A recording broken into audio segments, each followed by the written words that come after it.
Hey there, it's Kenzie from Details to Enjoy, and today I'm going to be showing you how I made the kits from our January and February vignette box. I'm going to start with painting, so I'm just going to set these pieces aside and then arrange the rest of my pieces by the color I want to paint them. The first color I'm going to be using is Silky White by Behr, and I'm going to be using a foam brush. The trick to not getting paint on the sides of your letters, if you want to keep the edges black like I do, is to have very little paint on your brush.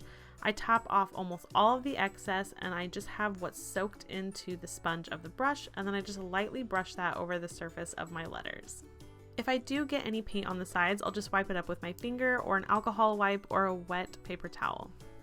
You may need to do multiple coats on your pieces. With the white especially, it will take 2 to 3 coats to get full coverage, and this all just depends on the paint you're using and the color.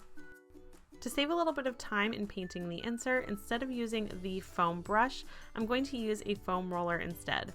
These are great for the larger surfaces like the inserts, and they're just going to give me a little bit more of a smooth finish, and it will be much quicker.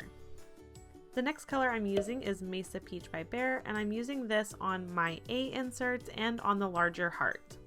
After this is dry, I'll go in with the second coat. To get a wood look on the frame piece, I'm going to be using BB Frosh Dark Wax, and I'm applying this with a wax cloth. I'm doing that by dipping a corner of my wax cloth into the wax and then using that to rub it into the piece.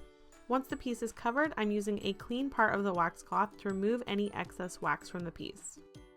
Once everything is fully dry, I'm going to use some sanding blocks to sand all of my painted pieces. Using the sanding block flat against the pieces is going to smooth everything out, and then using the sanding block at about a 45-degree angle along the edge of the piece is really going to highlight the fact that these are 3D. Once everything has been sanded, be sure to use a clean dry rag to wipe up any of the sanding dust, especially on your larger pieces. Next, we need to assemble our felt flowers.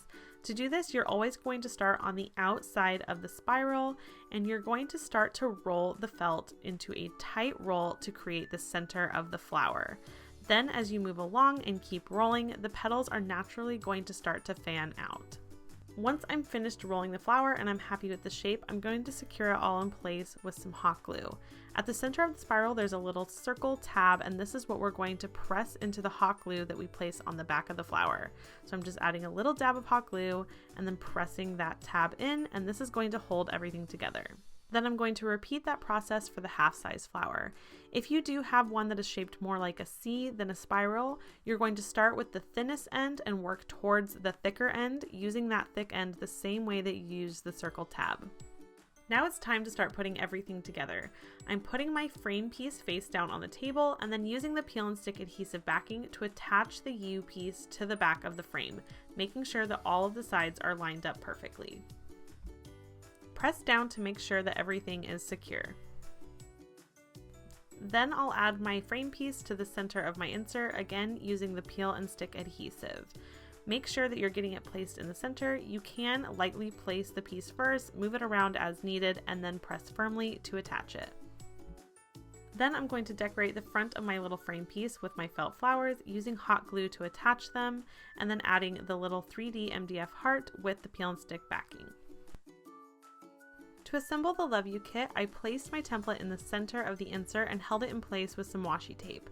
Now I'm using the peel and stick adhesive to attach all of my pieces to the insert.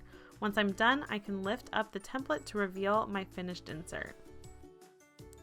To add a photo to my floral frame, I'm going to need the little piece of corrugated cardboard that came in the kit. This is going to hold my photo forward. Then I can just slide in my 4x4 photo, and I can change this out whenever I want, just like I can with the pocket frames. I hope you enjoyed creating these kits with me today, and if you create your own versions of these kits, we would love to see them.